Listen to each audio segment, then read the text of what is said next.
खान का जन्म 2 नवंबर 1965 को नई दिल्ली में एक मुस्लिम परिवार में हुआ था। उन्होंने अपने जीवन के पहले 5 साल मैंगलोर में बिताए, जहां उनके नाना इफ्तिखार अहमद ने 1960 के दशक में बंदरगाह के मुख्य अभियंता के रूप में कार्य किया। खान ने वर्णित किया है ट्विटर पर खुद को आधा हैदराबादी माँ, आधा पठान पिता और कुछ कश्मीरी दादी के रूप में। खान नई दिल्ली के राजेंद्र नगर पड़ोस में पले बढ़े। उनके पिता के पास एक रेस्तरां सहित कई व्यावसायिक उद्यम थे और परिवार किराए के अपार्टमेंट में एक मध्यवर्गीय जीवन व्यतीत करता था। खान ने मध्य दिल्ली के सेंट कोलंबा स्कूल में भाग लिया, जहां उन्होंने अपनी पढ़ाई और हॉकी और फुटबॉल जैसे खेलों में उत्कृष्ट प्रदर्शन किया और स्कूल का सर्वोच्च पुरस्कार स्वॉर्ड ऑफ ऑनर प्राप्त किया। शुरू में खान खेल में अपना करियर बनाने के इच्छुक थे, हालांकि अपने शुरुआती वर्षों में कंधे की चोट के कारण वह अब और नहीं खेल सकते थे।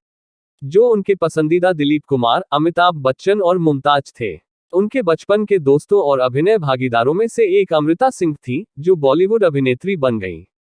खान ने अर्थशास्त्र में अपनी स्नातक की डिग्री हासिल करने के लिए हंसराज कॉलेज 1985-88 में दाखिला लिया, लेकिन अपना अधिकांश समय दिल्ली के थिएटर एक्शन ग्रुप TAG में बिताया, जहां उन्होंने थिएटर निर्देशक बैरी जॉन की सलाह के तहत अभिनय का अध्ययन किया। हंसराज के बाद उन्होंने जामिया मिलिया इस्लामिया में जनसंचार में मास्टर डिग्री के लिए अध्ययन करना शुरू किया, लेकिन अपने अभिनय करियर को आगे बढ़ाने के लिए छोड़ दिया। उन्होंने दिल्ली में राष्ट्रीय नाट्य विद्यालय में भी भाग लिया। बॉलीवुड में अपने शुरुआती करियर के दौरान उनके पिता की मृत्यु 1981 में कैंसर से हुई और उनकी मां की मृत्यु 1991 में मधुमेह की जटिलताओं से हुई। उसका शहनाज अभी भी अपने भाई और उसके परिवार के साथ उनकी मुंबई हवेली में रहती है। खान की पहली अभिनीत भूमिका लेक टंडन की टेलीविजन श्रृंखला दिल दरिया में थी, जिसकी शूटिंग 1988 में शुरू हुई थी, लेकिन निर्माण में देरी के कारण राजकुमार कपूर द्वारा निर्देशित 1989 की श्रृंखला फौजी उनकी टेलीविजन की शुरुआत बन गई। श्रृंखला में, जिसमें सेना के कैडेटों के प्रशिक्षण पर एक यथार्थवादी नजरिया दिखाया गया था, उन्होंने अभिमन्यु राय की प्रमुख भूमिका निभाई थी। इसके कारण अजीज मिर्जा की टेलीविजन श्रृंखला सकस 1989-90 और मनी कॉल की लघु श्रृंखला इडियट 1992 में आगे दिखाई दिए। खान ने धारावाहिक उम्मीद 1989 और वागले की दुनिया 1988-90-40 और अंग्रेजी भाषा की television film in which Annie gives it those ones 1989 में भी छोटी भूमिकाएं निभाईं।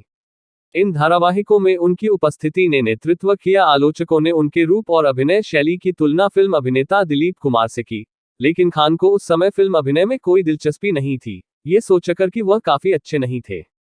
खान ने अप्रैल 1991 में फिल्मों में अभिनय करने का अपना निर्णय बदल दिया, इसे अपनी मां की मृत्यु के डैक से बचने का एक तरीका बताया।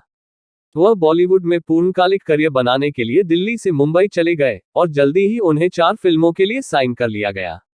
उनका पहला प्रस्ताव हेमा मालिनी के निर्देशन में बनी पहली फिल्म दिल आशना है के लिए था और जून तक उन्होंने अपनी पहली शूटिंग शुरू कर दी थी।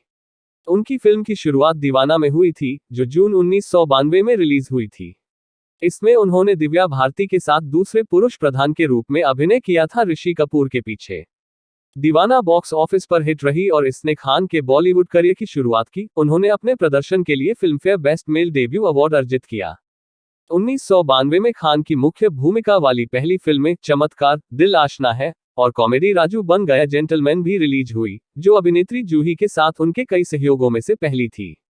चावला। उनकी शुरुआती फिल्मी भूमिकाओं में उन्होंने ऐसे किरदार निभाए जिन्होंने ऊर्जा और उत्साह का प्रदर्शन किया। दिल्ली न्यूज एंड एनालिसिस के अर्नब रे के अनुसार, खान एक नए प्रकार का अभिनय लेकर आए क्योंकि वह बर्फ के एक स्लैब पर सीढ़ियों से नीचे फिसल रहे थे, कार्टव्हीलिंग, कलाबाजी, होंठ कांप रहे थे, आंखें कांप रही थी, स्क्रीन पर इस तरह की शारीरिक ऊर्जा ला रहे थे। आंत का तीव्र, उन्मत्त एक पल और चालाकी से अगले पल बचकाना।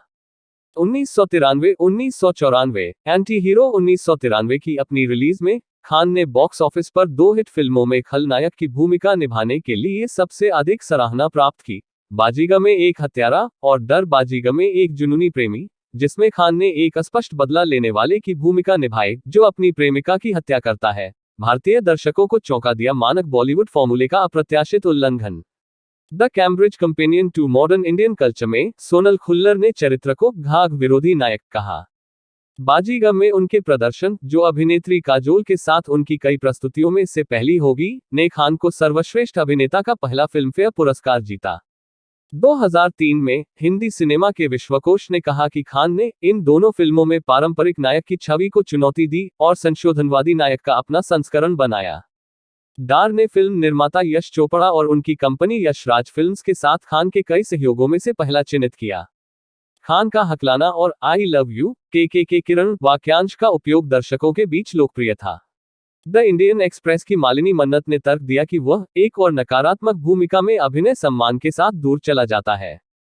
डार के लिए उन्हें एक पुरस्कार मिला।